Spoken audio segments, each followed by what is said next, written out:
नगर निगम द्वारा लगाए गए धार्मिक संवेदनशील बैनर प्रचार सामग्री को लेकर देवभूमि संघर्ष समिति ने कड़ा ऐलान किया है।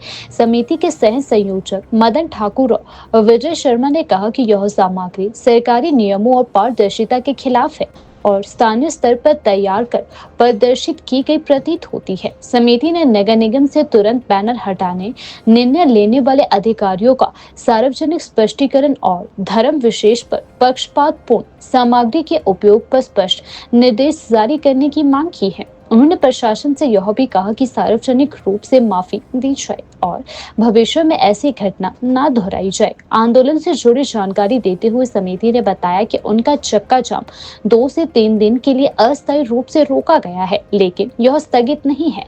उन्होंने चेताया कि अगर मांगों पर तुरंत और संतोषजनक कार्यवाही नहीं की गई तो निर्धारित समय पर आंदोलन पुनः शुरू किया जाएगा। समिति ने स्पष्ट किया कि उनका आंदोलन शांतिपूर्ण, कानूनी और संवैधानिक मांगों पर आधारित होगा और किसी भी तरह की हिंसा या अवैध कार्यवाही का समर्थन नहीं किया जाएगा। उन्होंने प्रेस और जनता से अफवाहों पर भरोसा न करने और शांति बनाए रखने की अपील की है। वो सवाल अभी भी खड़े हैं जिस प्रकार से नगर निगम द्वारा श्री राम प्रभु जी को जिस प्रकार से सचिवालय के समक्ष और पुलिस थाना के समक्ष बड़े बड़े बैनर में कूड़े के ढेर के ऊपर रखा गया है, मैं आपके माध्यम से पूछना चाहूँगा कि क्या हमारे श्री राम प्रभु कूड़े के ढेर पे रखने वाली कोई चीज़ है? और ऐसा क्या है कि हमारे श्री राम प्रभु का ही इस्तेमाल आप हर जगह करेंगे?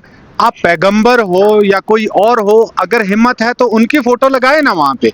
परंतु दिक्कत ये है कि सनातन जो विचारधारा को हरा के जो सरकारें हिमाचल प्रदेश में आई हों, उन द्वारा संचालित नगर निगम में जो अधिकारी बैठे हों और उन्हीं द्वारा हिमाचल प्रदेश में स्वच्छता के ऊपर अगर आप कोई बैनर बना रहे हैं, कहने को तो ये भी आया कि केंद्र सरकार द्वारा उसको भेजा दिया गया है, परंतु केंद्र सरकार में कहीं भी 32 या 34 बैनर है, उसमें कहीं भी वो फोटो नहीं है, वो बैनर नहीं है। ये खुद इन लोगों ने बनाया है और हमने एफआईआर की है। उसमें दूध का दूध, पानी का पानी आपके सभी के साक्ष्य में आएगा। साथ में हम लोगों ने कल मंगलवार के लिए चक्का जाम के लिए कहा था।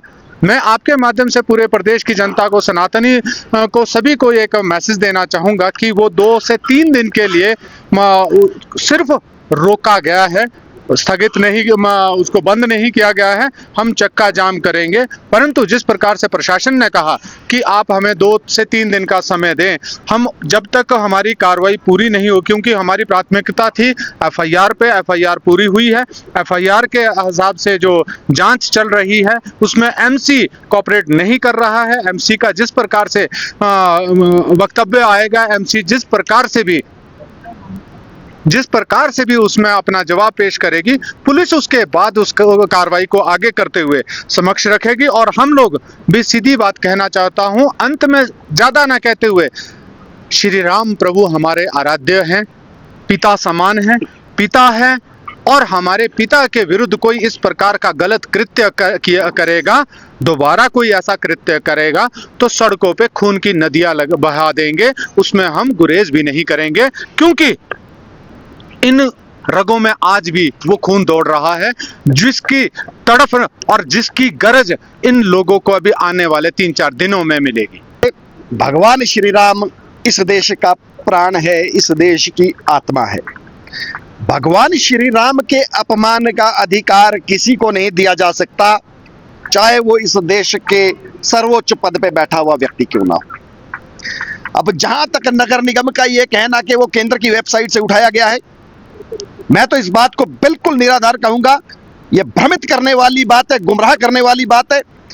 जो पोस्टर सचिवालय के बाहर लगाया इन्होंने बैनर, वो किसी भी केंद्र की साइट पे नहीं है, जिसका ये हवाला दे रहे हैं कि स्वच्छता ही सेवा उस वेबसाइट से लिया गया है। उसमें 34 पोस्टर है। मैं प्रदेश के प्रत्येक नागरिक से आग्रह करूंगा, एक बार जाएं उस वेबसाइट में देखें क्या वो सिमिलर पोस्टर मिल रहा है। इसलिए नगर निगम जो ये भ्रमित करने वाला आंकड़ा, भ्रमित करने वाली बात कर रहा है, इससे वो बंद करे।